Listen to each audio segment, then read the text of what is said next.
These are African rhythms, passed down to us through ancient spirits. Feel the spirit, a unifying force. Come on, move with the spirit. Stand up, clap your hands. Groove with the rhythms, get down, get off.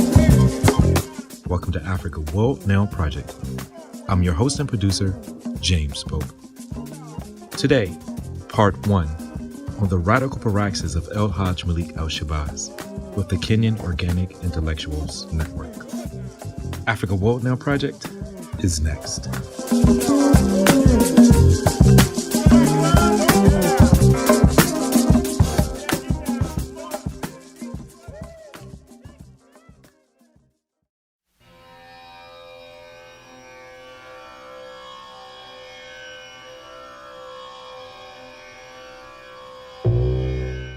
Malik El Shabazz travels throughout Africa are essential to understanding the development of his intellectual acuity, cultural intelligence, and ideological sharpening. Better stated, the clarity with which he understood that the struggle for a just and equitable world must be centered on the African world's revolutionary fight for human rights further gave him the basis to build a critical Pan-African consciousness. Malcolm made at least 4 trips to the continent. The first in late March, early April 1959, and then again 2 months later, and finally 2 trips in 1964. In May 1964 in Ghana, Malik El Shabazz reflected on the welcome he received in Nigeria. Quote, "When I was in Ibadan at the University of Ibadan last Friday night, the students there gave me a new name, for which I go for, meaning I like it, Omawale, which they say means in Yoruba, if I'm pronouncing it correctly, and if I'm not pronouncing it correctly, it's because I haven't had a chance to pronounce it for 400 years, which means in that dialect, the child has returned. It was an honor for me to be referred to as a child who had sense enough to return to the land of his forefathers, to his fatherland, and to his motherland, not sent back here by the State Department, but came back here on my own free will." Tariq Ali, who met Malik El Shabazz at the Oxford Union debate, asserts that what Malcolm witnessed in Africa gave materiality to his changing political views. Soon after his return, he gave a speech drawing parallels between European colonial rule and institutionalized racism. And this book stems from an article that the author originally wrote in Fortune magazine, the March issue, 1962, at which time he stated that if something isn't done to relieve the black people in these Negro communities across the country of the injustices and frustrations that they are confronted with every day, that this country would see a time when the Negro communities from coast to coast would become like the Casbah. The Casbah, I fortunately was able to visit myself 2 weeks ago. I visited the one in Casablanca, and I visited the one in Algiers with some of the brothers, blood brothers. They took me all down into it and showed me the suffering, showed me the conditions that they had to live under while they were being occupied by the French, who were supposedly their friends, supposedly their protectors, supposedly their benefactors. They showed me the conditions that they lived under while they were colonized by these people from Europe. And they also showed me what they had to do to get those people off their back. The first thing they had to realize that all of them were brothers. Oppression made them brothers. Exploitation made them brothers. Degradation made them brothers. Discrimination made them brothers. Segregation made them brothers. Humiliation made them brothers. And once all of them realized that they were blood brothers, they also realized what they had to do to get that man off their back. They lived in a police state. Algeria was a police state. Any occupied territory is a police state. And this is what Harlem is. Harlem is a police state. It's the police in Harlem, their presence is like occupation forces, like an occupying army. They're not in Harlem to protect us. They're not in Harlem to look out for our welfare. They're in Harlem to protect the interests of the businessmen who don't even live there. They're there. The same conditions that prevailed in Algeria, that forced the people, the noble people of Malcolm began to fully articulate, as he had in speeches before, the connection between racial oppression and capitalism, where he suggested that Afro-Americans should emulate the Chinese and Cuban revolutions, observing that all of the countries that were emerging today from under colonialism are turning towards socialism. And quote, "I don't think it's an accident." Malcolm made a second longer trip to Africa from July to November 1964, visiting a string of countries where he met a range of intellectuals and political figures. In Egypt, he spoke at the Organization of African Unity Conference and talked with Gamal Abdel Nasser. In Ghana, he met Shirley Du Bois and Maya Angelou. In Tanzania, Abdul Rahman Mohamed Babu and Julius Nyerere. In Kenya, Odinga and Pio Gama Pinto. The solidification of his international dimension of the Black freedom struggle was crucial to his thinking in his final months. In mid-December, he invited Che Guevara, who was in New York for the celebrated UN General Assembly speech, to address an Organization of African American Unity rally. Guevara did not attend but sent a message of solidarity. "We are living in a revolutionary world and in a revolutionary age," Malcolm told the audience. He continued, quote, "I, for one, would like to impress, especially upon those who call themselves leaders, the importance of realizing the direct connection between the struggle of the Afro-American in this country and the struggle for our people all over the world. As long as we think, as one of my good brothers mentioned out of the side of his mouth here a couple of Sundays ago, that we should get Mississippi straightened out before we worry about the Congo, you will never get Mississippi straightened out." What we would like for you to do with us as you engage this program is think of Malik El Shabazz's time in East Africa, specifically Kenya, as an important catalyst to his clarity in the level of struggle and organizational expression in the U.S. as an international struggle with Africa and all oppressed peoples globally. According to his notebook, Malik El Shabazz left for Nairobi on October 5, 1964, flying in from Beirut. He noted that he saw no mixing in Nairobi, and the Asians were getting worried about the future. There seems to be an invisible force trying to bring this unity between Africans and Asians. Malik El Shabazz wrote further, "Kenya was a place which really knocked me out. If I ever saw any African who looked like they had the potential for explosion, it's our Kikuyu brothers in Kenya. They look like they can explode more so than any place I went on the continent. You can see it right in their faces, energy. And as proof that they can explode, they exploded the other day. When the United States, with her criminal action in the Congo, and that's what it is, a criminal action in the Congo, they marched on the embassy there in Nairobi and tore it up. And that shows you what the Africans feel." On October 7th, Malik El Shabazz phoned Odinga's office to meet, after likely being introduced to him by Pio Gama Pinto, Odinga's closest advisor. Odinga believed in democratic socialism, and shortly after being appointed by Jomo Kenyatta, they began to clash as Odinga was very critical of Kenyatta's alliance with foreign capital and Western powers. Pio Gama Pinto and Malik El Shabazz meeting and time together is important to highlight for a number of reasons. Pio Gama was a revolutionary who was imprisoned during Kenya's liberation struggle for supporting the Land and Freedom Army, aka the Mau Mau, often supplying them with material support to wage guerrilla warfare against the colonialists.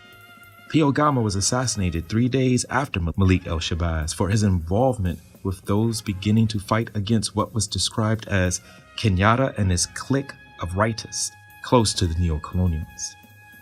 Pio Gama was organizing opposition to challenge Paper 10, which was essentially the legalization of capitalism in Kenya. Pio Gama was assassinated on February 24th and Malik El Shabazz on February 21st, 1965. This is approximately 3.5 months after meeting Pio Gama Pinto. Odinga, as well as other East African revolutionaries such as Mohamed Babu of Zanzibar, all agreed to provide material support to Malik El Shabazz, including taking the question of Afro-descended peoples in the U.S. to various international organizations on human rights and criminal charges against humanity. Pio interviewed Malcolm for Pan-Africa, a publication of Pio's Pan-African Press. He began by asking Malik El Shabazz of the importance of his name and then his reflections on the Civil Rights Act. Malik El Shabazz responded, American legislation cannot solve the type of racism that has become an inseparable part of American political, social, and economic systems. It takes education, not legislation. Since the passage of the bill, 3 civil rights workers were murdered in Mississippi. Another Negro educator was murdered in Georgia. During the summer, there were riots during which the police used clubs to crush scores of Negroes. They used vicious dogs. The Civil Rights Bill is only used as a propaganda trick by America to impress the African and Asian nations into thinking that she is doing something meaningful to solve the problem that she actually can't solve because it is too deep. Pinto then asked Malik El Shabazz about the militancy of the movement in the U.S., to which Malik El Shabazz replies that this militancy is a product of a number of convergent tendencies that included the independence struggles on the African continent. Malik El Shabazz states, as long as Africa was colonized, the colonizer projected the image of Africa, and it was negative. And this made people of African origin in the West not want to identify with Africa. And as the image of Africa was negative, the image of themselves was negative. But now Africa is projecting a positive image. You find that Black people in the West are also projecting a positive image. They have more self-confidence, and they are stepping up their drive in the struggle for freedom. As they begin to conclude, Pinto asked Malik El Shabazz what he planned to do when he returned to the U.S. Malik El Shabazz replied, "We are involved in a program to bring the problem of our people and the states before the United Nations and try to make the world see that the United States government is just as much responsible for violating the human rights of 22 million Black people in that country as in South Africa for violating the rights of Africans in Mozambique and Angola. Instead of continuing the struggle within the confined areas of civil rights which keeps us under the jurisdiction of that government, we intend to internationalize it by making it a human rights problem, and then ask the world to support us in a problem that is no longer an American problem or a Negro problem, but it is a world problem." Another important catalyst was Malik El Shabazz's comradeship with Abdul Rahman Muhammad Babu. Not only did Babu meet with Malik El Shabazz on October 3rd in Beirut before his October 5th flight to Nairobi, he also met with Malik El Shabazz much earlier in Cairo. Malik El Shabazz introducing Babu on December 13th, 1964 at the Audubon Ballroom in Harlem highlights their close relationship. So, brothers and sisters, again, at this time, a very good friend of mine, I'm honored to call him my friend. He treated me as a brother when I was in Dar es Salaam. I met his family. I met his children. He's a family man. Most people don't think of revolutionaries as family men. All you see of him is his image on the battle line. But when you see him with his children and with his wife and that atmosphere at home, you realize that revolutionaries are human beings too. So here's a man who's not only a revolutionary, but he is a husband. He could be yours. He's a father. He could be yours. He's a brother. He could be yours. And I say, he is ours. That night, Babu was running late, forcing Malik El Shabazz to improvise, which presented little problem, of course. After a speech given by the social critic, aka comedian, and activist Dick Gregory, Malik El Shabazz took to the podium a second time to again raise awareness about U.S. imperialist aggression in the Congo. His comments did not deviate from his scripted opening remarks, which revolved around the theme of corporate media and Cold War representations of African political leadership. Before introducing Babu, Malcolm explained, "You and I should practice the habit of weighing people and weighing situations and weighing groups and weighing governments for ourselves, and do not let somebody else tell us who our enemies should be and who our friends should be." For more, please visit Africa World Now Project's archive to hear Muhammad Babu on his relationship with Malik El Shabazz. The program is part of the series titled Reflections on Malcolm through the 1990 Malcolm X Radical Tradition and a Legacy of Struggle Conference. The specific program in that series is titled Part 3, Applying Malcolm. This year represents an important historical conjuncture that has very important implications for our contemporary moment of crises, yet extremely instructive of how we can move towards a different future. It is the 100th year recognition of the birth of Hajj Malik El Shabazz, aka Malcolm X, as well as Frantz Fanon, Patrice Lumumba, and Medgar Evers. There are and have been, thus far, an assortment of panels, programs, conferences, talks, and consortiums on the life of Malcolm. All of them are important in one way or another. We are not here to critique, diminish, distort any of them, as they all offer something important. From entry points to study the life of Malcolm, to conversations on the political and ideological trajectory of Malcolm's work with those who worked and knew him. What we intend to offer in this ocean of programs, talks, etc., is an engagement with the political praxis of Malik El Shabazz, paying attention to the ways we can extend the work of Malik El Shabazz, asking how our organizer intellectuals in the long tradition of Malik El Shabazz and those who came before him, such as Hubert Harrison, Claudia Jones, Esther Jackson, Ella Baker, Vikki Garvin, Marvell Cooke, etc., are working at the contours of the collective work he left to be undertaken. Today, we will hear a conversation on Hajj Malik El Shabazz, part of a collaboration between Africa World Now Project and the Kenyan Organic Intellectuals Network, where we will intentionally think through the impact of revolutionary Kenya on Hajj Malik El Shabazz's thought and practice. We pay special attention to Malik El Shabazz's clarity on the role of revolutionary struggle as formulated through his relationship with revolutionaries in Kenya specifically, East Africa more broadly. This conversation is intended to be free-flowing, organic, but rooted in the ideas and thought of Malik El Shabazz, and how this informs practices of organizing in our contemporary period. We explore Malik El Shabazz as part of a tradition of African revolutionary thought and practice which informs us collectively, mapping the influence of revolutionaries in Kenya such as the Land and Freedom Army, Pio Gama Pinto, Odinga Odinga, Muhammad Babu, and others. What strands of Malik El Shabazz's thought and practice are important in our current struggles? Joining us for this Malik El Shabazz session of the collaboration, the impact and legacies of Hajj Malik El Shabazz, Frantz Fanon, and Patrice Lumumba, were Gajeke Gachihi, coordinator of Mathare Social Justice Center and a member of the Social Justice Center's Working Group Steering Committee in Nairobi, Kenya. He is also coordinator of the Kenyan Organic Intellectuals Network. He's involved in regional social movements and politics, and researches and writes about police violence, criminalization of the poor, social justice and social struggles, amongst others. His articles and video interviews are published in the Review of African Political Economy, Africa as a Country, Daraja Press, Verso Books, and others. Also joining us is Malazindo Wanjuru, who is co-founder of the Mathare Social Justice Center and a member of the Social Justice Movement and Organic Intellectuals Network. And lastly, Maureen Kasuku, who is a feminist organizer and digital rights advocate based in Kenya. Her work is a dynamic exploration of the crossroads between feminism and technology, with a keen eye on the intricate interplay of gender equality, social justice, and technological advancement in grassroots communities. She is a member of Yakumbuzi Library in Nairobi and cadre with the Revolutionary Socialist League.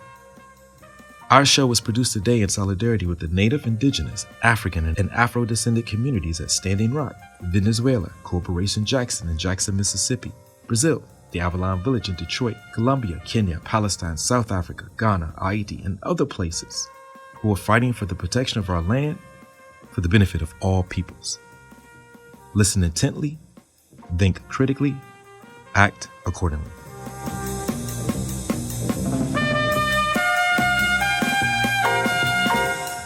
I'd like to thank you for taking the time to join us for this important conversation around the thought and practice of Hajj Malik El Shabazz, aka Malcolm X, of him being born. He will be 100 years old today. Could you just introduce yourself really quickly, the organizations that that you're a part of in this collaboration between Africa World Now Project and then indeed Kenya Organic Intellectual Network and the Social Justice Centers. We've actually known each other in passing in cyberspace for a little while now. Thank you very much, Comrade President, for hosting me and my comrades in this show. You're doing very great work in memory of Malcolm X and many other people who have been in this struggle for humanity. My name is Gashehe.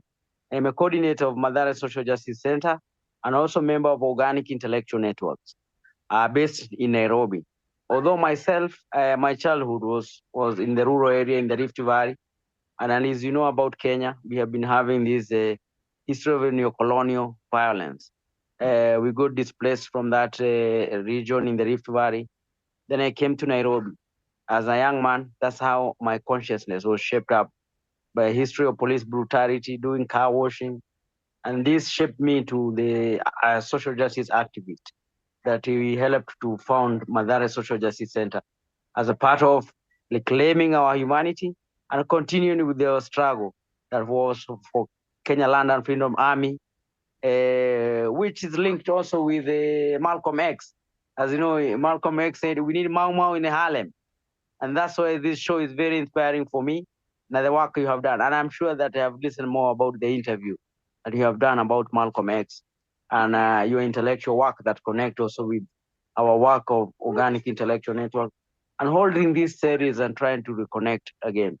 So my life, most of my adult life also, I spent in community organizing with the Madare Social Justice Center, establishing social justice centers. Also, I'm also participated in formulating and framing the organic intellectual networks so that we can help to think, to create thinkers within the social justice movement. And that's a bit of my literal history and how I came in this path.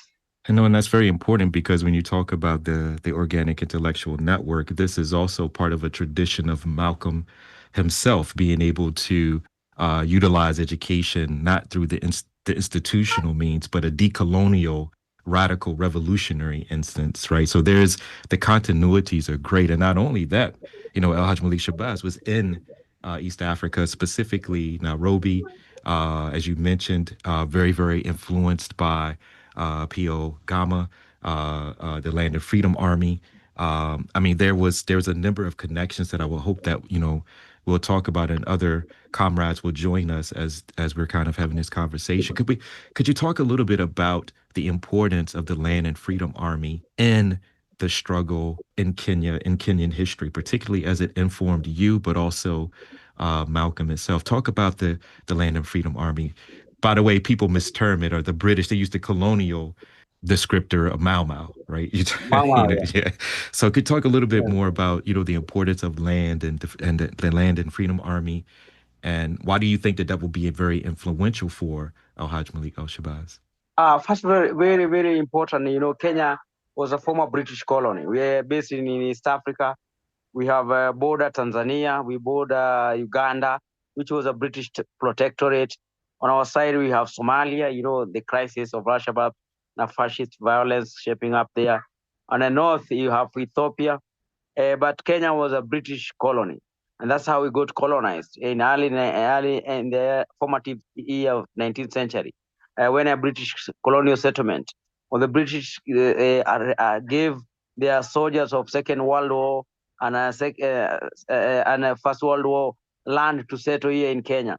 And that's what birthed up the resistance against the colonial settlement because of the brutality, the killing of African people, the land grabs, the enslavement and slave labor that was happening during British colonial settlement here in Kenya, which was very brutal. And you know, historically, even that's a very powerful way when we talk about Malcolm X. Historically, the people who inspired the resistance of Kenya and supported the black people from Caribbean who inspired and defend, like Marcus Garvey defending the right of African people to organize in those early days.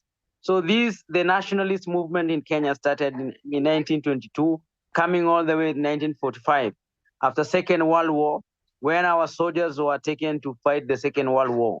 And then they came back, they were mistreated, they were not compensated, they were seen as an object to be used. Then from there, that they realized that even the white people, also they can fear the guns. Then they saw they're also human like them. And that's from where the Mau Mau emerged, by the age group of who were born in that age of 1940s. Now they start organizing in a place where they were staying, Obama, and they start organizing and shaping it up as a space. Start thinking, how can we liberate ourselves from this British colonial settlement? And that's how the spark of Mau Mau in Nairobi started. And you know, majority of those people who were displaced, the land was taken, wa Kikuyu, which is one of the populous nationality here in Kenya. Kenya, we have many nationalities, but Kikuyu, mostly because they had occupied the highland land, where their land was taken. That's where the British had settled. And this is what sparked the Kenya Land and Freedom Army. First of all, these people, like Dedan Kimathi, Bildad Kagia, I wish you can read a book by Bildad Kagia, which called The Roots of Freedom. And Bildad Kagia was one of the ideologues of the Mau Mau. And he played a major role even in shaping the consciousness of these young people. And also Bildad Kagia was taken by the British through Egypt to part of the Asia, Burma, where they were going to fight in the Second World War. And he stayed a bit in Britain. And when he came back, he realized that even as Africa, we can be able, we have humanity, we have a dignity, and we have to faith. So Bildad Kagia, and when you read about Kenyatta, they were put in detention together, the Kapenguria 7, where the British arrested all these people in 1952 when they announced the state of emergency. But the key person behind this, and I'm very happy you're talking about the issue of labor, because Bildad Kagia was able to merge the peasants who are emerging, the labor movement from Asians. And as you know, the the people from India were brought here by the British. There's a huge population of Indian people who are brought here by the British, you know what, to construct the East African Railway that was moving from Mombasa, passing Nairobi to Kampala. And it was going to Kampala for cotton production. That's when the industrial revolution was shaping up in the British, the textile industry, the Manchester textile industry was shaping. That it was being fed by the cotton from ginger. And in fact, we know more about Uganda about ginger. So that railway that was built by Asian, the people from India, was brought up, was built from Mombasa to Kampala. That's Uganda, which was a British protectorate. And then there emerged an Asian working class who were exploited, and they started organizing as a trade union. That trade union is what gave birth to the people like Makasing and Pio Gama Pinto. And that's here you have Bildad Kagia, who is a bit well exposed and educated a bit, and he has been in a Second World War, and he is conscious, and now he became part of the underground cell that was building up in a structural part called Kenya African Union. So Bildad Kagia would see this constitutional mean of petition, of going to the British governor, of going to the colonial governor, or sending letters to London, say, oh, you have taken our land. This is what Kenya African Union was doing. But what happened is that when Bildad Kagia became conscious and started linking with these trade union leaders, who also were part of, some were Asians and some were Kenyans. Majority of this trade union resistance was happening in Mombasa, because Mombasa was like an industrial city. That's where the railway started. That was the harbor and everything. That's where it had started. So Bildad Kagia realized that this constitutional mean, as I know about Mandela, how they were doing the constitution petitioning, this is what happening. And that's what even happened with Kenyatta. This Kenyatta, who messed our history, was sent to London in 1922, somewhere there, by Kikuyu Native Council to go and petition against their land being taken. Then when he was sent there, he stayed there almost 10 years without even giving feedback. And then after that, he came back in 1940s there. That's where now the Second World War is nearing. And when he came back, he became a leader of this Kenya African Union. And that's where Kagia also joined with him. But Kagia is the radical militant. So when they finish meeting, at night, he convened the Mau Mau cell. They used to have a group called a Mau Mau Study Group, a Kenya Study Group. Now, this study group were with the progressive forces like Makasing. The Makasing is part of the is a part of who mentored Pinto to become the way he was. Then from there, they start saying, okay, it's not possible to fight the British by petition. It's not possible to fight British by only British colony here in Kenya, by protest, by organizing petition. And that's from where they conceived an idea of Kenya Land and Freedom Army. And that's how Billard Kagia scout out Dedan Kimathi. And you see Dedan Kimathi, although it's celebrated, yes, as our comrade Malcolm X, he was picked as a teacher also, but he was kept as a leader of the armed wing. But the political wing was being headed by Bildad Kagia. That's what I'm saying. It's very important if you can read a book called Bildad Kagia, The Roots of Freedom. And then another book by Bildad Kagia also speak about his life and history, which they have written with a recent comrade called Feroz Norji. He was a very close friend of ours. If you look at my status, he's there with our t-shirt. He's the one who has written that book with Bildad Kagia. And he really spoke about Bildad Kagia for many years. And he wrote a small book about Pio Gama Pinto, a social justice advocate. Feroz Norji wrote that book. And that's how the emergency of Mau Mau start from 1945 coming all this way to 1952, when the intensifying of the Mau Mau and resistance, then the British, they had to declare the state of emergency and arrest the people they said were Mau Mau leaders. But they made sure they had put their own people there, like Kenyatta, and some who are not Mau Mau. But they were just nationalist leaders like Kenyatta. And the history of Mau Mau starts moving away from the real key leaders who shaped up. And they also hung Dedan Kimathi. Even today, we have never seen his grave in one of the biggest prison called Committee Maximum Prison. So the Mau Mau, it was a first independent, first guerrilla movement in Africa. It inspired Mandela. They acquired the dreadlocks that also the Jamaican people and Rastafarian movement got inspired with it. It inspired the many other African liberation movement that started an armed struggle. That's how important the Mau Mau was in the history of Africa. It was ordinary peasant army that shaped up the resistance in Africa.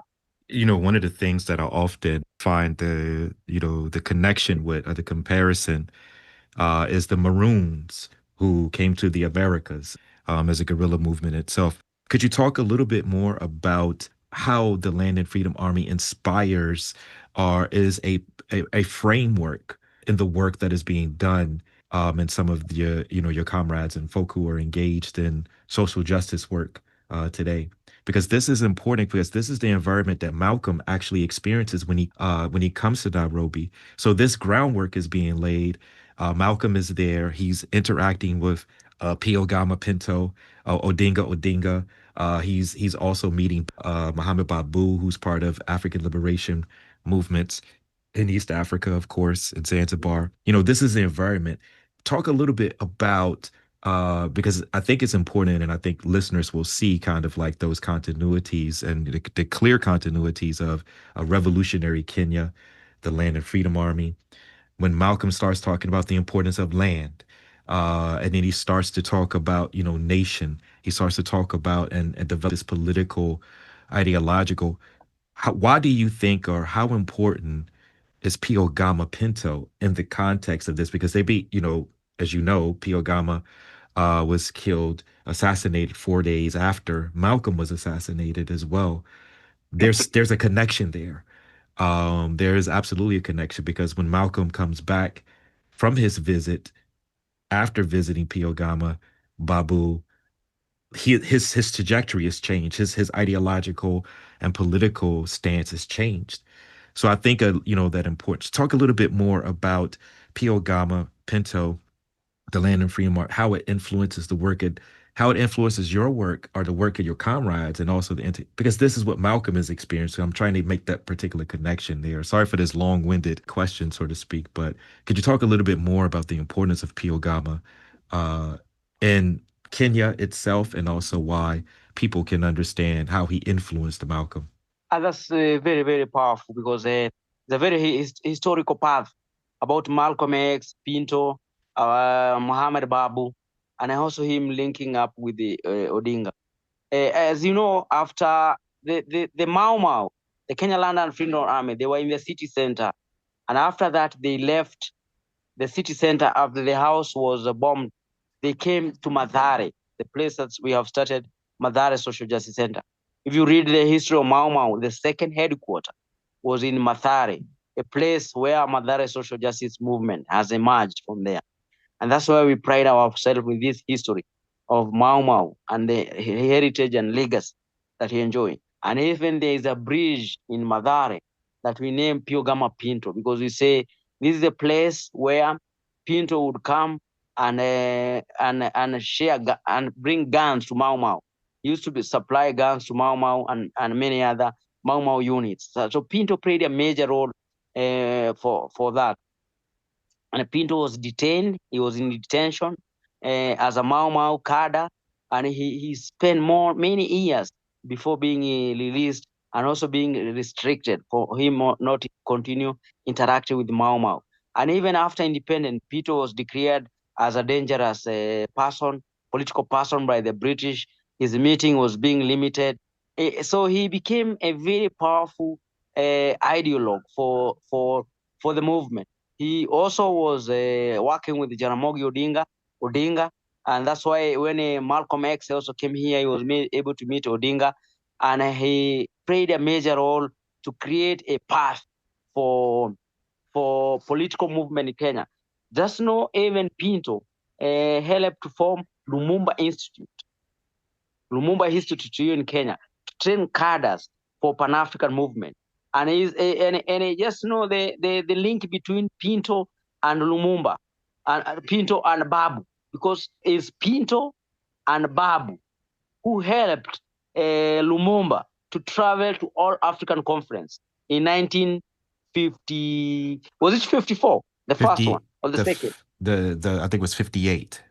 Yeah, it was after 57 because Ghana declared its independence in 57, and then the next year they had all. All African Conference 1958, and that is the meeting that Lumumba attended, and Frantz Fanon.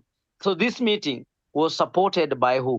By Pinto, who raised money from his friend, who were part of it, the Kikuyu chiefs, and he raised the ticket for Lumumba, because when Babu and Tom Mboya were traveling to Accra, they had a stopover in Kinshasa, and when they were in a pub, they were conversing there. Then they were told there's somebody else here who has been championing the right of Congolese people. Then he was called, and then from there in a pub they decided, okay, we'll go to raise for you a ticket. We'll go with you in Ghana, Accra, 1958. So you see the important contribution of Pinto, even after independence, and also the Pinto was part of the Pan-African movement in East African region. So the thing is that Pinto helped to politicize and shape the Mau Mau movement. As also he was in India, also participated in India during Jawaharlal Nehru president movement during that India. And when he came to Kenya, he continued with that path. So he played a very major role. And now, meeting Malcolm X, and we have done a book by Pio Gama Pinto, Forgotten Martyr, written by Shiraz Durrani. So this book, we have taken it and done a reflection on the book, and many of those young people who have done the reflection on the book, and even myself have written the book, is that I have linked Malcolm and Pinto, and when he was here in Nairobi, he stayed in Pinto's house. That's how close they were. And maybe that's how maybe later he went and met Abdulrahman Babu. That's how closeness, these key figures of our independent struggle were close. And also Malcolm X as one of the black people who came from a very difficult condition. I read about his arrest stage. His father was a Baptist. He faced a lot of racism, violence. Wherever they went to preach, his father was beaten. He was challenged every time. Even he was not told that Jesus was not for the black. So I really love the life of Malcolm X and his later life in crime, and then he went to prison and he read. So when I look at him and his impact to the black liberation movement, black struggle in a United States is very, very inspiring. And seeing him connecting with the Pinto. So the Ponted force, the imperialists, they could not imagine. This is Pinto, this is Babu, Abraham Babu, and this Malcolm. And I have written, is after that they discuss how to raise about human rights violations, social justice in the United Nations, and how Malcolm can be part of the Pan-African movement.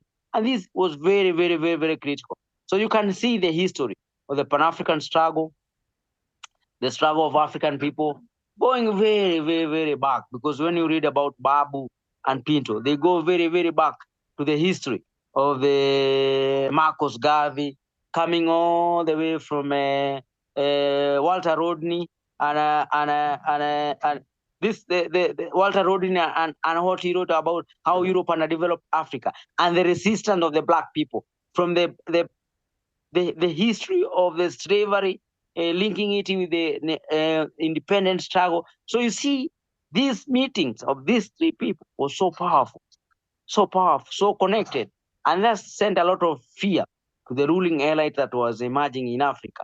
And I think that's why the Pinto was assassinated, and that's why Malcolm was assassinated. But they say the struggle of people against power, as Milan Kundera said, is memory against forgetting. How many you see now? There are many Pintos. There are many Malcolm X has emerged.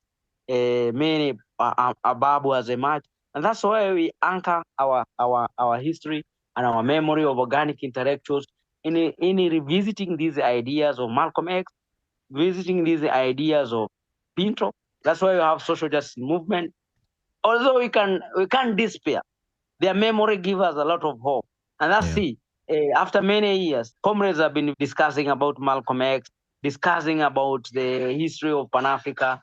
And that's how the Gen Z movement in Kenya rose from Mathare to the city, the resistance. And you see how powerful it is, the reflections and the memory of these great giants of Africa, that we stand on their shoulders to see the future. Yeah. Yeah, what are some of the ideas that, Pinto and Malcolm was obviously influenced by, because of course there is the idea of land as essential for liberation.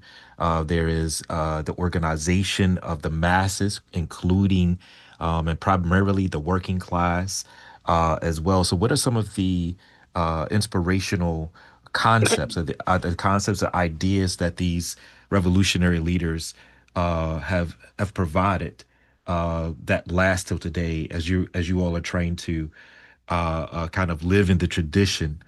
I wanted to back up really quick. I wanted to, this notion of Pio Gama, who actually supported, and Odinga supported Malcolm for bringing the issue of Black America and also Africa to the UN, is a longer tradition. Of course, W.B. Du Bois writes an appeal. Then, of course, William Patterson, 1951, I believe it was, the We Charge Genocide. So there's a tradition here that I think is important. But at this particular point, you have Pio Gama, you have Babu, you have Odinga, you have revolutionary leaders in Africa who are supporting Malcolm at this particular point, which again is important. I just wanted to, kind of plug that. But what are some of the ideas that you think are relevant today? Some of the concepts as you are engaged in the work, as the Kenyan organic intellectuals are engaged in work, as you are attempting to solidify and extend and expand the social justice centers. What are some of the ideas that are important that you think can serve or is serving as a platform for you all? Great lessons, especially from Pinto. Pinto was a great Pan-African. The ideas of Pan-African movement is emanate from Pinto. He really convened very many progressive voices here in East Africa. He inspired Edouard de Mondlane. If you read the book of Edouard de Mondlane about the Pan-African movement, you see how he writes about Pinto and the story of armed struggle. So you see, and Edward Mondlane was the leader of the Mozambique liberation movement, and Pinto inspired them and showed them how. So these ideas of Pan-Africanism, his ideas of people-centered Pan-Africanism, his idea of social justice, his ideas of the us as African people, as a poor people, we can liberate ourselves, we can be our own agency.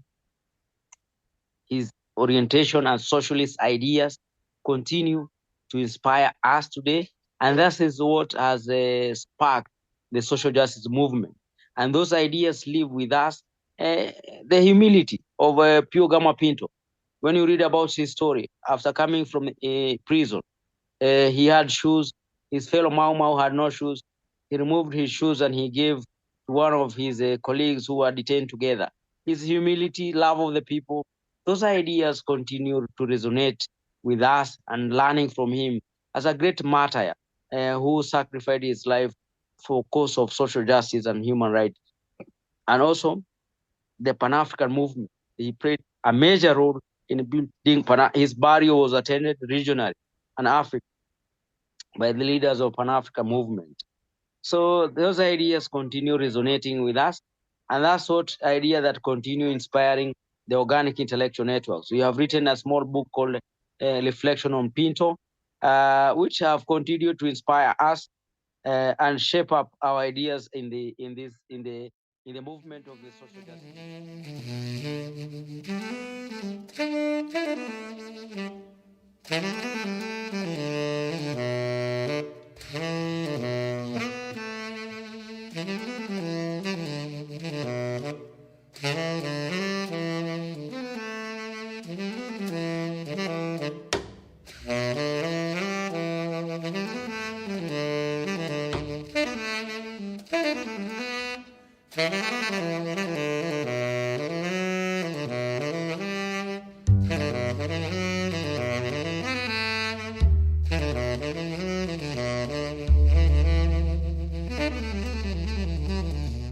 Thank you both for taking the time to join us today to think about El Hajj Malik El Shabazz, or Malik Shabazz, aka Malcolm X, through a Pan-African lens, particularly looking at Malik Shabazz's visit to Africa, particularly Kenya and obviously East Africa, and what was the impact of Malcolm in Africa, but also more importantly, African revolutionaries in Kenya and also in East Africa on Malcolm as well. Again, I'd just like to take the time to thank you both. As we kind of proceed in our conversation, I just ask, just introduce yourselves, what organization, that organization or organizations that you are engaged with, and talk a little bit about your politicization. Yeah, thanks, James. And I think this is an amazing opportunity for us to reflect on the life of Malcolm and what that means for us in contemporary times. My name is Maureen Mo Kasuku, and I am a feminist organizer in Nairobi. I am part of the broader Kenya Left Alliance, and I write and reflect and do a bunch of other things. How I ended up in the movement is, I guess, reading a lot and reflecting and wanting to be part of a community that not only just spends their time theorizing, but also working for the movement. And yeah, that's how I ended up going to Ukombozi Library, which is a radical library based here in Nairobi, and has some amazing radical resources, materials, and is also a hub for a lot of the young revolutionaries here in Nairobi. And I just got to interact with my peers. I got to learn from them and expanded my political knowledge, and also just, again, like I said, putting theory into practice. So yeah, that's a bit of my background. Thank you very much for this opportunity to speak to our people everywhere. My name is Wanjera Wanjiru. I I'm organizing with the Mathare Social Justice Center. I'm a co-founder of the center.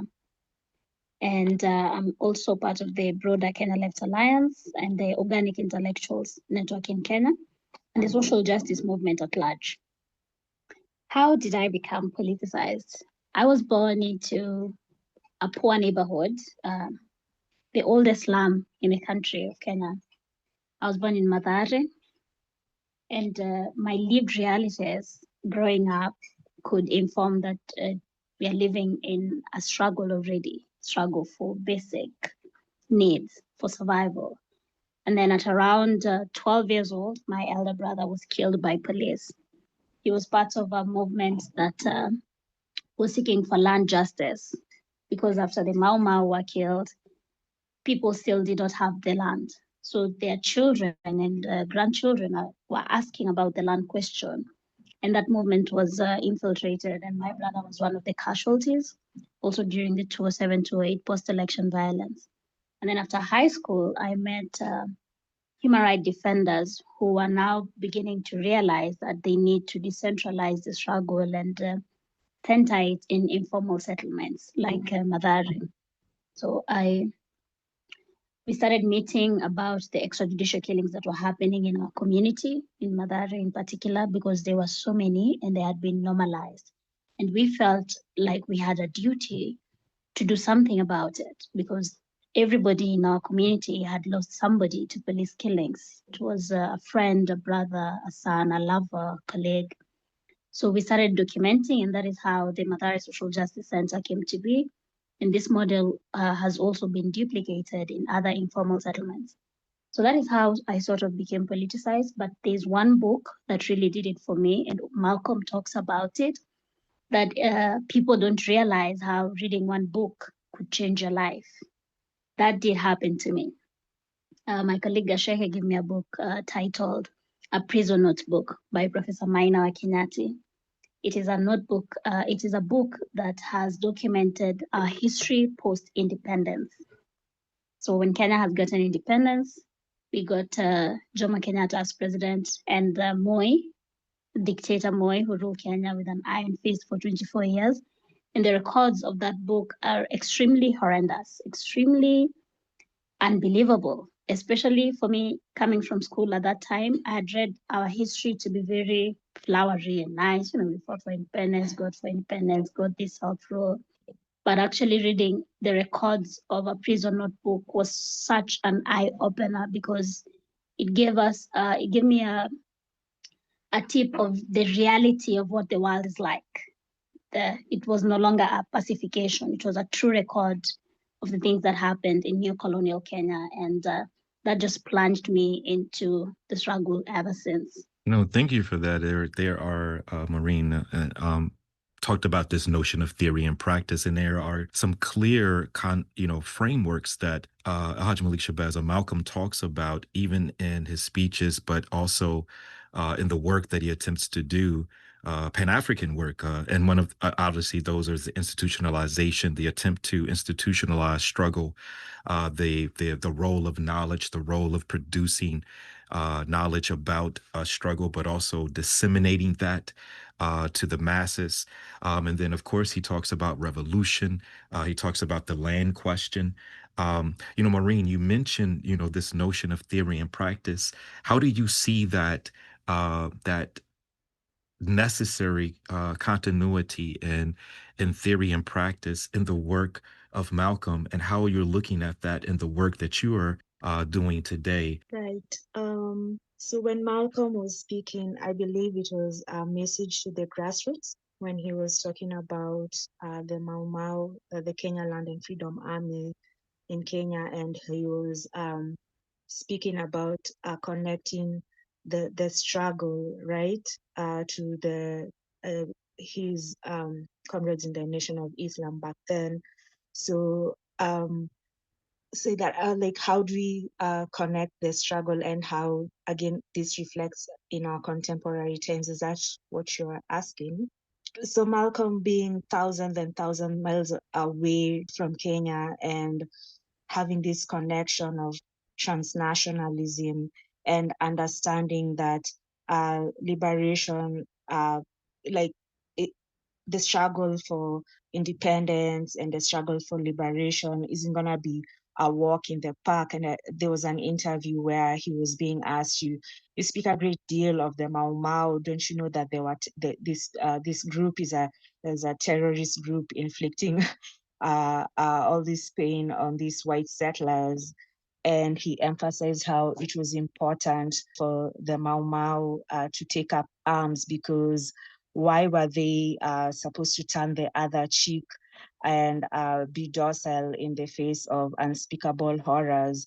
And today, Malcolm's thoughts and the way he viewed the world, his militancy, his understanding of the need for Pan-Africanism and transnationalism in our contemporary struggles really resonates with me and a lot of the people I interact with, because right now what is happening is that imperialists have really, they've really drawn the line across the sand.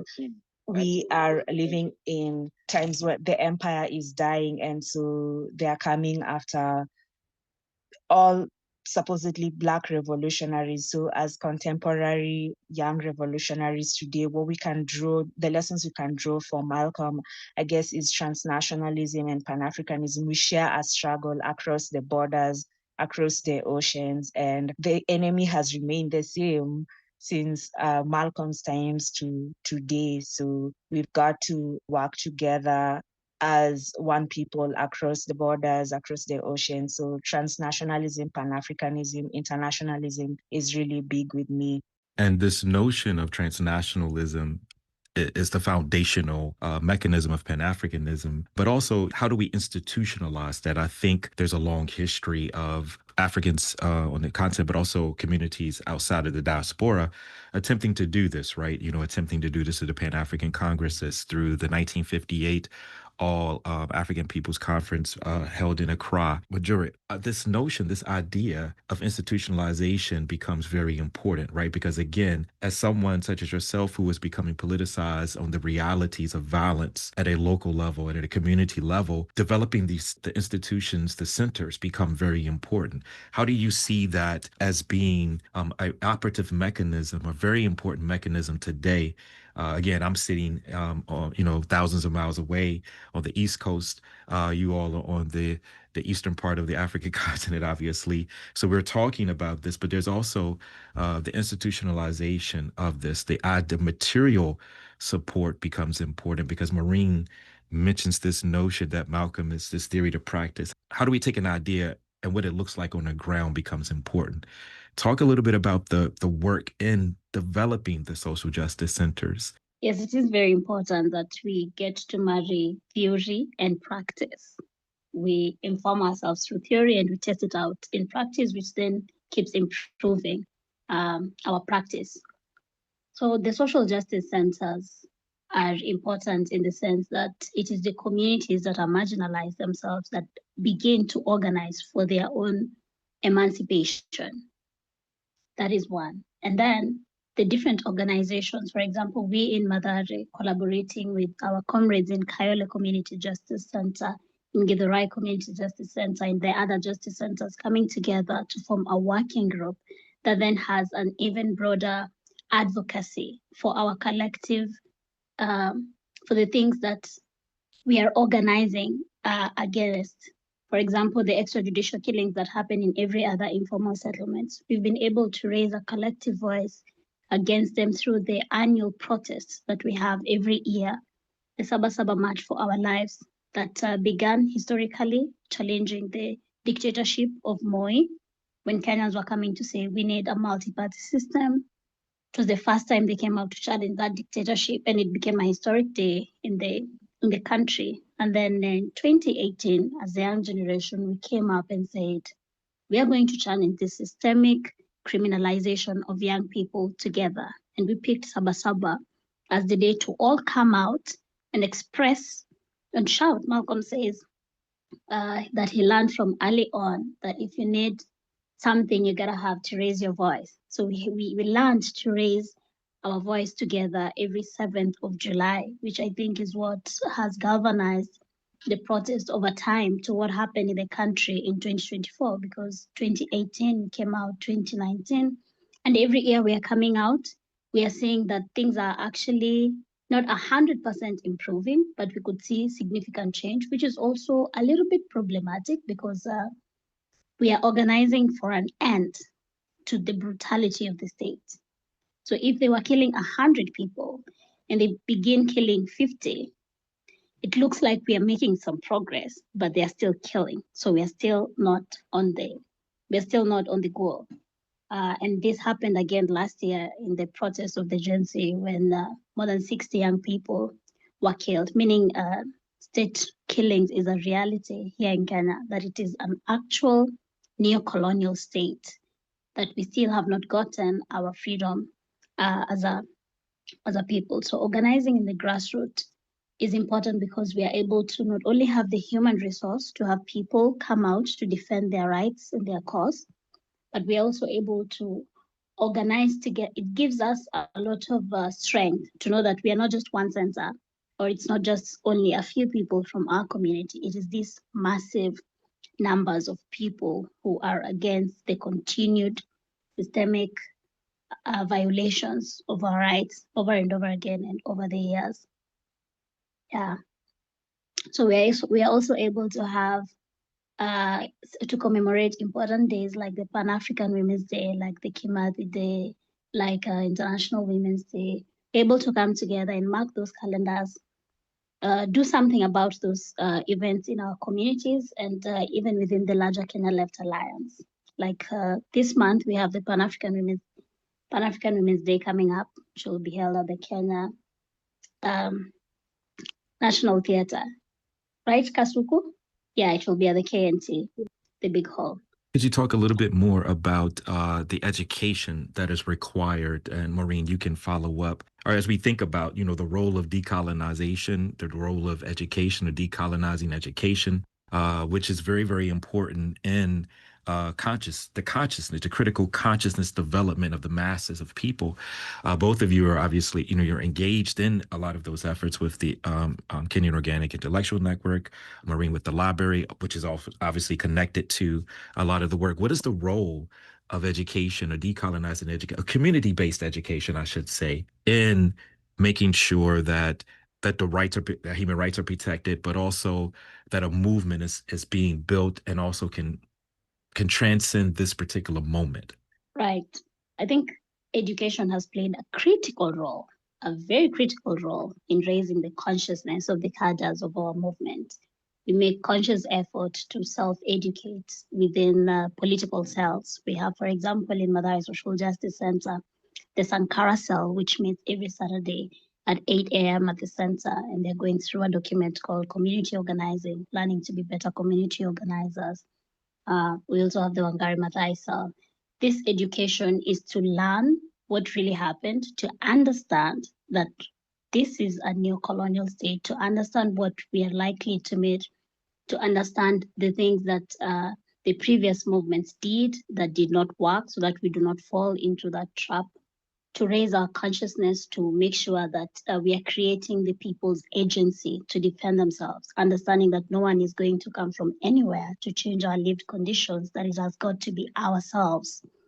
And in being ourselves, we have to end things that have been holding us back as communities. For example, things like horizontal violence, things like tribalism, things like patriarchy, things like these things that make us seem like we are more divided than the realities that make us what we are.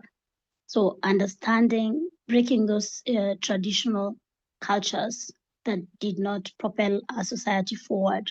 This is the role of political education, being able to contextualize the present, learning from the past, and imagining a different future for ourselves, and understanding that no one is going to take us there but we ourselves, our beautiful Black hands, and allies everywhere. So it's forging unity, raising consciousness, and breaking all traditions that held us back. I especially really love the part where Wanjira says that it's up to us. It's up to us to determine our own future. So self-determination is a big part of the political education. And Wanjira didn't mention this, or maybe she did and I missed that, but Wanjira does a lot of great work with the children at Mathare Social Justice Center with the Matigari Book Club. And so this book club is for young children, and just seeing Wanjira impact political education to minds as young as 7, 8 years old is amazing to see. We did not, speaking for myself, I did not get an opportunity to learn about our revolutionary history at such a young age. So imparting this knowledge to children that young and having them grow in the struggle, having them contextualize what is happening around them at such a young age is amazing to me, I think. And to be able to connect, I spoke a lot about internationalism, Pan-Africanism. So the political education helps us to connect local struggles to global ones, and also, just protect us against cooptation and burnout when you're experiencing state violence, when you're exposed to the vulgarities of capitalism and you do not understand why all this is happening, then you're not able to forge struggle against the system. But when you are imparted this knowledge, and when you're learning with your comrades and you get to understand that it is capitalism, colonialism, imperialism, all of these things, we are experiencing these things in real time, and that's why we live the way we do. I feel like this really helps us just day by day to understand the world that we are living in, and also gives us the tools to navigate the circumstances that we have found ourselves in. And Malcolm, back when he was in Detroit and then he went to prison, he studied a great deal, which really changed his perspective, his point of view while he was in prison. And that just goes to show that reading is fundamental, studying is fundamental, and getting the political knowledge to understand why things are happening is very important. So I wanted to piggyback on a number of things that was said, but in particularly, I want to hone in when we talk about Malcolm. Oftentimes, we talk about Malcolm as the man, as the person. There have been some segments of folk who kind of think about Malcolm as being like the quintessential idea of a man, this idea, these gender binaries and constructs. But one of the things that I think is important too, when we're thinking about Malcolm and also his development, we have to talk about, the women that were in Malcolm's life, particularly his mother. But also as he goes to Harlem, he's engaged with a range of African and African descendant women, particularly Vikki Garvin, Queen Mother Moore, other people who were very, instrumental. And I'm thinking about the work that each of you are engaged in, particularly in decolonizing education, developing a level of consciousness, critical consciousness, but also, in the context of an imperial system and a colonial system that places very strict and limited structures on the range and the roles and responsibilities in a movement. And both of you are obviously, engaged in movement, but also really clear about, the extensions and how do you target and kind of break those patriarchal kind of structures? Could you talk a little bit more about some of the challenges of that colonial patriarchal structure and how some of the work in political education that you're engaged in is attempting to upset that particular structure? Yeah, Malcolm spoke about the most disrespected person in America being the Black woman, and this was back in the 60s. And I think the patriarchal violences that the women back in the 60s faced, not much has changed. And it's particularly hard for women and other people of structurally marginalized genders navigating the revolutionary space. But we all draw inspiration from all those who came before us. And we know that the fundamental issue here is class, and that class also, class upholds patriarchal violence. Class uh, determines how you navigate patriarchal pushback in the various movements that we are involved in. And I am really happy and proud to be in a movement with all these amazing women who stand out, who, they really stand out and stand down, 10 toes down, like they really hold their own. They're amazing, they're leaders. And though they have to face patriarchal violences right here in our movements, we cannot ignore that there is there's a gendered lens in some in ways we organize sometimes, but understanding that capitalism class plays a huge role in the subjugation of women, and remembering how Malcolm viewed women in the movement. Like, he spoke about the disrespect that Black women have to endure. It's a guiding light. But like I said, the women in the movement here, in the broader Kenyan left, are really amazing. But I feel like we could do so much better if we didn't have to also, you know, struggle with patriarchal violence. But this is something that the broader left is working on. And yeah, so I'm just looking forward to the years when we will be able to dismantle all these kinds of oppression within the movement.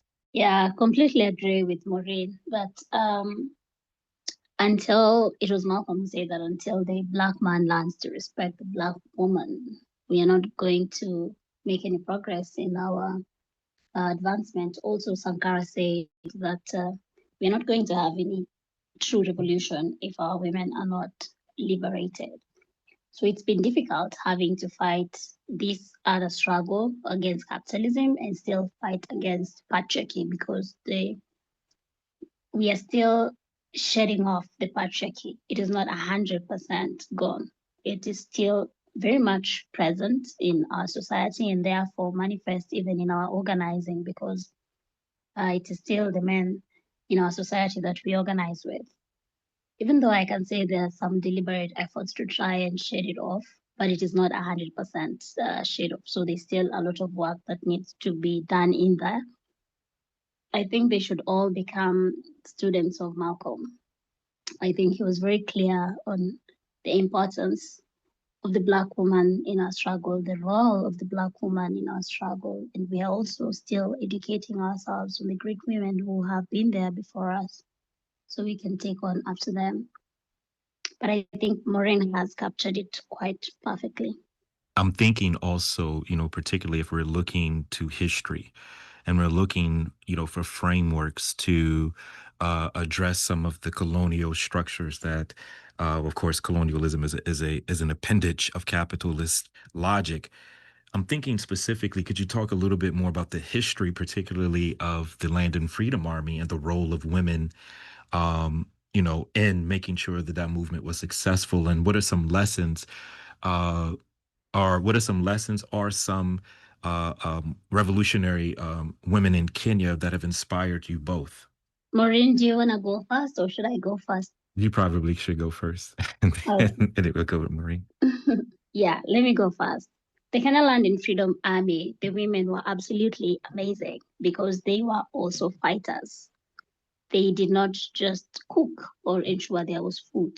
There were also female generals. For example, in my house, I have the image of Field Marshal Modoni Wakerema, who's one of the women that inspire me, and I did go to visit her. my comrades before she passed on, just to hear from the horse's mouth what it was like being in the forest, what other women were doing. And she was a true mother of the nation. She was a true fighter, having to endure gunshots, carrying her comrades, having to give up her own family so she could go to the forest to fight for our liberation. And many other women who are unknown, who are actually leading these troops, because it was a guerrilla warfare. They were divided into different troops.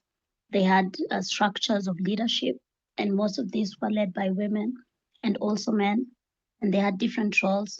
The women were, there are women who were delegated to go and try and find food for the people, the children as well. Everybody had a role to play. It was a lot of teamwork, a lot of coordination, a lot of clarity on the war that we were fighting. It was a war for land and for freedom. And Kimathi, as the leader of this movement, was very clear on how to view the women, that once we come to fight for the liberation, there is no man or woman, there is only fighter.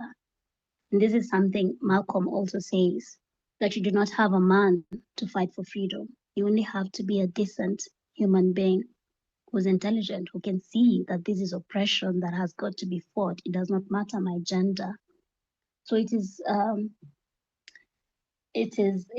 beautiful for me to read our history and find women who are just like me, that decided to not mind that they are women, but to actually fight for what they believed was the right thing to do, was right. I cannot imagine living through that kind of oppression and not do anything about it because society said I was woman.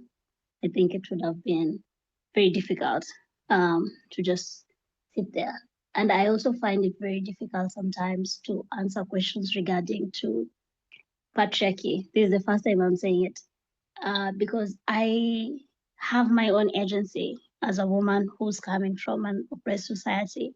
I could only fight. I never thought I'm woman. I only think this is wrong and this must be challenged. I think that that is a very important intervention, and just to be clear, you mean these constructs, these very limited constructs that are colonial constructs that are applied to gender. I just wanted to be clear about what you're saying, this notion that you see yourself as a fighter. Fighter, I see myself as a human being who cannot stand the oppression that we are living through and do my little bit because I understand that it's going to take all of our hands and souls and feet into this. So I'm only adding my voice to the fire and my fire to the greater fire. Yeah, I just wanted to make sure I accentuate that point because it's a very important point I wanted to pull out for those who are listening. Yeah, the women in the Mau Mau, they've been a lot of revisionism on their history and them just being portrayed as the passive wing of the movement. They would cook for the real fighters, but that was far from the truth. As Wanjira has mentioned, she had the privilege of meeting one of the fighters just before she passed on, and she was really part of the armed resistance. And because of colonial underestimation of women, which also happens today, they were able to really move strategically to supply whatever was needed to the guerrilla fighters in the forest and also do a lot of intel work. So the women in the Mau Mau played very significant roles and weren't just reduced to cooking for the armed fighters, for the guerrilla fighters in the forest. And you asked, are there any revolutionary women we look up to today? And there are plenty, but a group that gets overlooked a lot is just the ordinary woman in grassroots community, the everyday African woman who has to contend with the violences of patriarchy, of capitalism, and still showing up day to day. And it's millions and millions of us across the continent. And I think African women are amazing. And when I speak of these amazing women, I'm not talking about classed women. I'm not talking about those in the political class here in Kenya. I'm talking just about the ordinary woman in Africa who has to contend with all sorts of violences, but is still here. So those are my heroes. My comrade here, Wanjira, who is always showing up for the people, and my comrades everywhere else. So I just draw inspiration from people I see day to day. I wanted to as we kind of come to a pause moment, and I never like to say close, because again, this is a continual, you know, type of conversation. I'm very interested. There's two things I want to talk about, but one of them is Malcolm was very intentional in his Pan African praxis, right? His practice. This notion of the idea, of course, him being in Kenya comes months before the assassination. This period where he meets Pio Gama.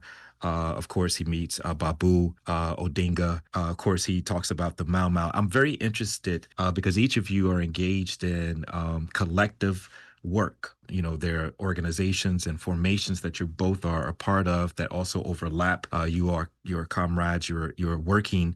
The ordinary or everyday people grassroots struggle. What are some ways that you see that can be that you think could be useful from the perspective of the work that you are all doing in a neocolonial context? And I'm also thinking about the colonial context that people of African descent find themselves here, because I'm in the United States. We don't ever talk about this notion of a colonial in a broader movement, in a broader left. You have a radical strand or formations of the black left here, but then they're talking about this internal colonial question, of which I think is a very important question. You have folk who have been writing about this. Jack O'Dell who wrote about this. Du Bois hinted on this, or actually talked about it. There are a number of instances, but it's not a mainstream. Basically, what I'm saying here is, what are some of the frameworks? Because both of you, I'm sure, are watching and paying attention not only to your context, but you're also, kind of watching and paying attention to the, for whatever it can be, because media can be a very limited perspective as you're looking at movements or looking at struggles or looking at things happening in the African world. What are some kind of Pan-African or interdependent lessons? What are some things that you think that we could be doing as an African and a global African left to build a global struggle, a global commons of struggle that you see from your perspectives, but also collectively? How can we really begin to, really substantively connect the work that we're doing, each individually, but also collectively? What are some of the lessons, or how are you guys thinking about that? How are you both thinking about that collectively and also individually? I know it's a huge question, um, but Maureen, we could start with you, or with Jara, if you want to start. It's just kind of an open question. Mm. I know it's a large question. I yeah, drawing lessons from Malcolm and him visiting the continent at the height of the civil rights movement in the US, and getting inspiration from also the independence movements here in Africa, and especially being drawn to the Mau Mau, and realizing that if we're gonna get our freedom, it's gonna be armed. So enough of boardroom. I mean, no disrespect to like all these boardroom meetings, but we've been having this for the last 60 years. since independence, and we have these colonial forces, imperialist forces, moving really mad, doing whatever they want on the continent. It's theirs for the taking. So I think we really have to be serious about doing a revision of what Pan-Africanism really means to all of us, because as it stands right now, a lot of people aren't buying it, and I don't blame them, because the people talking about Pan-Africanisms, the ones on the soapboxes, the ones who have the loudest platforms, have all this flowery language on why we should unite, but then we should unite to advance capitalist interests so that we can trade and so that we can make money. And there's on the surface, there's really nothing about that. We are not against, I mean, as socialists, we want economic prosperity for our people, but not at the expense of our lives. So I think what we can draw from Malcolm is that he was really big with internationalism, but then it'll mean that we have to revise what Pan-Africanism means to us, understand that we can no longer just acquiesce ourselves to our oppressors, that it is important for us to understand that we have shared struggles across the continent and with Africans living in the diaspora, and that political education is key, and also that we have to understand that not all Black faces work for the people.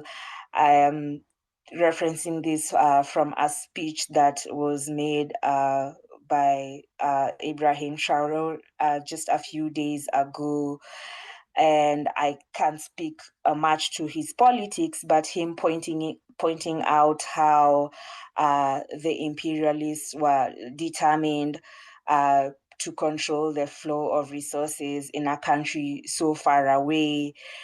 And it was a Black man saying this. I guess we have to understand that not everyone who is Black is for the people. So for us to build an internationalist movement is not just because you're Black, then we are on the same page.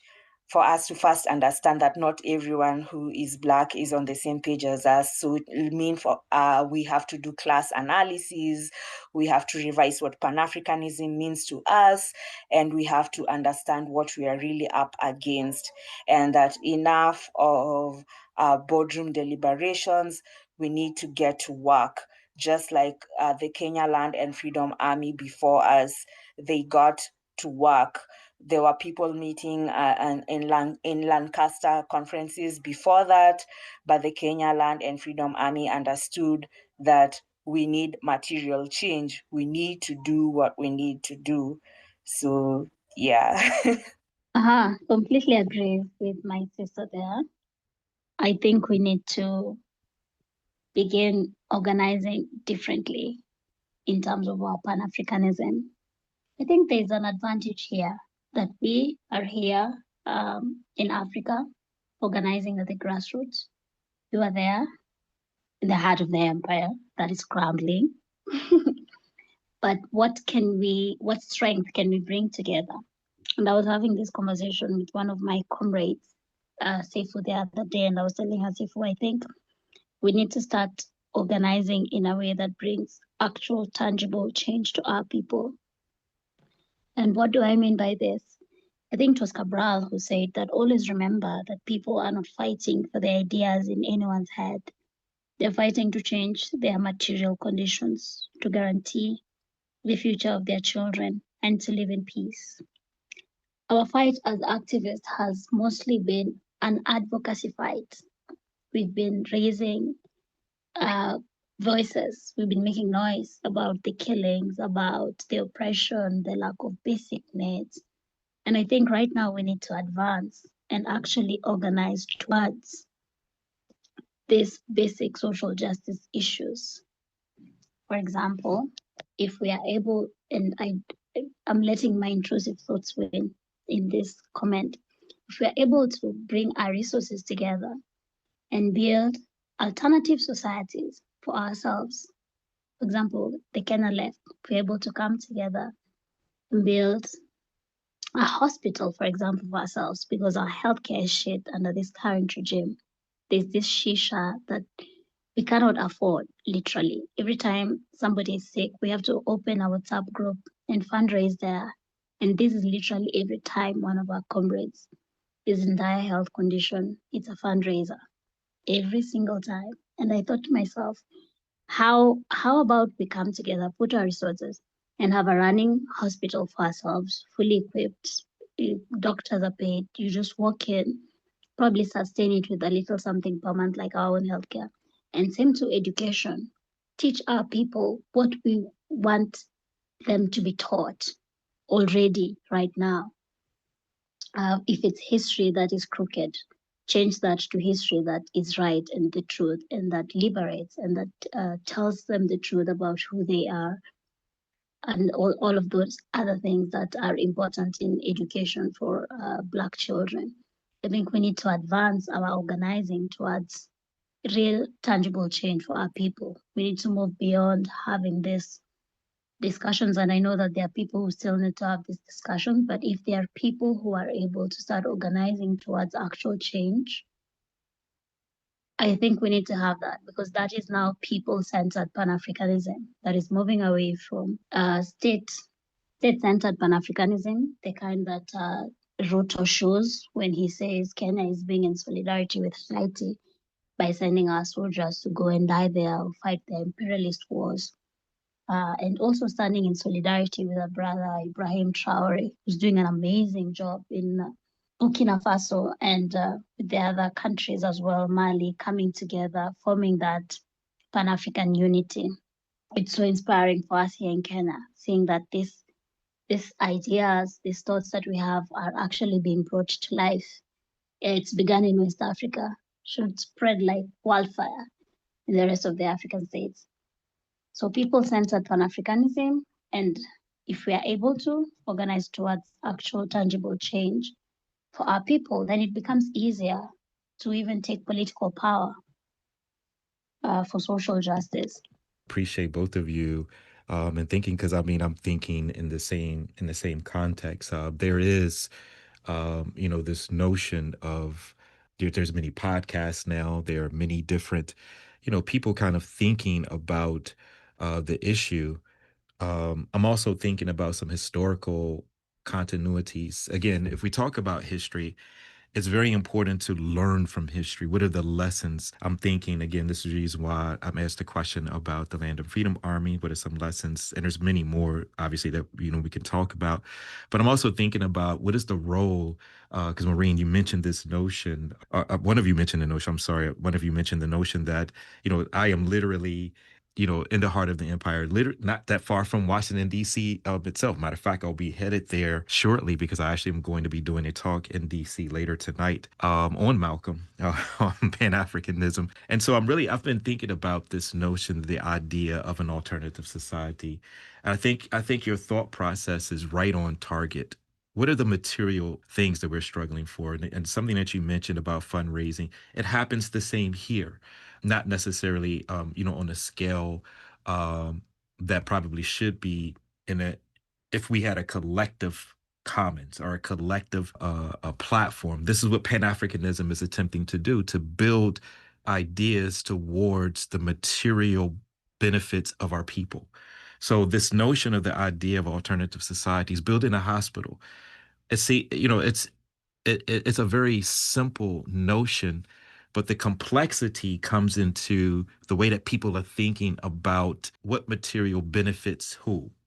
You have a lot of people here in the United States who think there's a smaller segment, even though they have a large voice, of people who think that they should not be connected with Africa. And these are people of African descent who don't think that they should be connected with African folk around the world, or even the Caribbean. Their history is distorted. I don't know. I guess I'm kind of responding, kind of like you, like those thoughts. How do we build an alternative society? And you mentioned it, this idea of building a hospital. Again, I don't know. I guess I'm kind of like you at this particular point. Any comments? Rescue me at this point. Any comments or anything, Maureen? If you have anything, anything that you want to say, because your thought sparked so much. Because I'm thinking about this as well. What does this look like? What does our Pan Africanism look like? Because the material conditions of Pan-Africanism in 19th and the earlier 20th century look very different right now. Some of the same opposition we have to face, right? Colonialism, neocolonialism. But anyway, please go ahead. I'm sorry, you came off mute. I'm sorry. Right. Wanjira reminded us of a very important Cabral quote that we are fighting for material things. We want better for our children in this lifetime. We want our hospitals, our schools, and we want self-determination, most importantly, because us wanting a school and a school being built for us by our oppressor with stringent restrictions, just like what they were doing with US aid or any other purported Trojan horse that is purportedly bringing development to our countries. Yeah, that's not gonna work. So we want better for our children. We want our hospitals, our schools, but then we also want our self-determination. And this could be done as a collective, because collectivism is very important across our borders. But again, like you said, what does Pan-Africanism look for us today in 2025 and also moving forward? It isn't perhaps what was envisioned as a lot of our countries were gaining nominal independence back in the 60s. And it's not enough to wear your kente. It's not enough to speak Kiswahili and encourage all other, colonial contraptions across the continent that we call independent countries to also speak Kiswahili. It's just not enough. Like, we really need to understand, like I've said a lot of times, what we're up against and what does this unity mean to us? Is it unity of a specific class group, or is it unity for all of us? Because Wanjira pointed out how Ruto claimed that sending Kenya, sending these violent groups from Kenya to Haiti was Pan-Africanism. We really, really need to revise what Pan-Africanism means to us. Like, is Pan-Africanism coming together to subjugate other Africans across the ocean? Is that what Pan-Africanism means to us? So drawing back from Malcolm and him, and him traveling to the continent and learning from the Kenya Land and Freedom Army, who wanted material gains from the struggle, and also making connections with what was happening in Kenya and what was also happening to Black people in the States. So this is me also rambling, but I think we do want better for our people. We want our material conditions to improve, but not at the cost of our self-determination. And also, I think for us as Africans, coming together is fundamental, is crucial, but coming together of who? Like the classes coming together, or the sellouts coming together to subjugate other African people across the ocean. Food for thought. I might not have the answers right now, but I feel like that's the basic place where we should start from, understanding that unity shouldn't come at the cost of our self-determination, of our principles, of our values, and also what kind of unity and who is uniting. Yeah, it's true. I agree that we have got to unite on the basis of principles and values and a vision for the Africa and the world that we want to see and are organizing towards. I don't think I have anything more to add, to be honest. I have really poured my heart. no, and I appreciate you both. And honestly, it's probably a good time for us to pause. Again, I don't like to say end because again, the idea of this initial conversation is to move into some real substantive types of projects that I'm engaged with collectively. But also, if there are any, again, we can pause here, maybe some closing thoughts, or we could just go ahead and, I can thank you for taking the time, or if there's anything you would like to share, kind of anything that you would, that anyone would need to know, or if there's something that someone could be looking out for. Just sorry, Maureen, okay. You wanna go? No, please go. No, please proceed. Nah, I just wanted to remind us this quote by Malcolm when he said, we declare our right on this earth to be a human being, to be respected as a human being, to be given the rights of a human being in this society, on this earth, which we intend to bring into existence by any means necessary. I think that quote is really powerful because it places the power in ourselves. That no one is, we have to strive for these things by any means necessary. And I like Malcolm because he was radical about it. He said that we need to let our enemies know that we are going to demand what is ours and nothing will stand in our way against it. So just reiterating that there is our collective responsibility and reminding us how science says that we literally are family wherever we are at. And I say that in cognizance of people who could betray the struggle, people who have betrayed the struggle, people who have done this and that. But those of us who feel innately that we have some collective responsibility towards advancement of society, I really think this is the time to act. Remember when Arundhati Roy said that she can feel a new world is on her way, and on a quiet day, she can hear her breathing. I think the new world has arrived and it's knocking so hard on our doors. But we're still stuck in that old world and are probably afraid of what new world holds. So let us be able to dive into that horizon of what an alternative society would look like. I'm saying this as someone who's so tired of this system of oppression and exploitation. I really feel like I've had enough of it. I've had enough of protesting against it. I've had enough of demanding. Now I feel like we need to move to doing it for ourselves. And I'm cognizant that I cannot do it alone. So it almost feels like calling into that society to bloom and blossom and do. Thank you so much for this opportunity and platform, Prof. Yeah, Wanjira, you say the quote in full. I was just gonna paraphrase it. And we are going to get this freedom by any means necessary. Wanjira has spoken about just being really tired with the system we're living under, the oppression we're living under,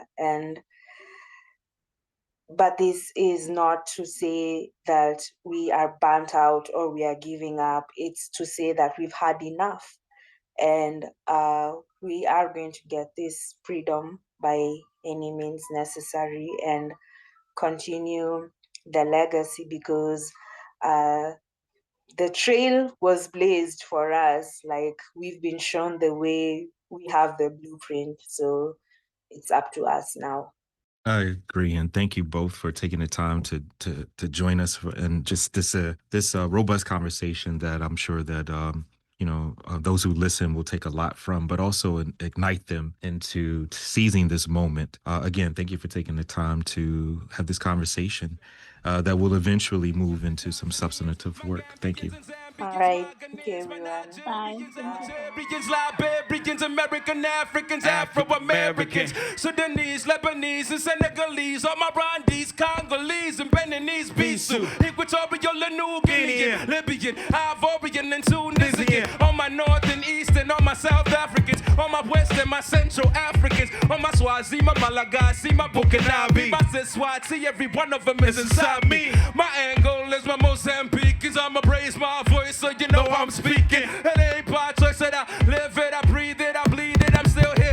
Even when I leave it, assailant, victim, pagan, Christian, labeled a heathen because I follow tradition. Egyptians, Eritreans, my Djiboutians, Cape Verdeans, Chadians, Cameroonians, my Burundians, Rwandese, Togolese, I rep for mine, no matter who I do, I don't appease. My Gabonese, Malawians, and Mauritanians, my Ethiopians, and Libyans, and South Tomanians, my people, my people, my people. Now get proud, get proud. Get proud. Thank you so much. Listen. Yeah. All my Haitians, my Jamaicans, I rep for my people like a conversation. I'm Zimbabwean, Malian, my Somalians. We're the key to the new era and its guardians. My people. Peace.